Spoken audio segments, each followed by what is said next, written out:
तो संताप आहे त्या दिवशी वरळीला त्या महिलेचा व्यक्त झालेला.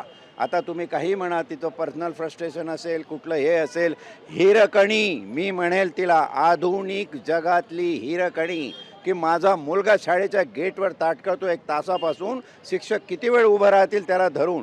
जर त्याचं काही कमी जास्त झालं तर कसं होईल? जी आर्तता हिरकणीला किल्ले दरवाजे बंद झाल्यानंतर संध्याकाळी पडली, की माझ्या मुलाला दूध कोण पाजेल, आणि म्हणून तिनं कडा उतरून खाली गेली.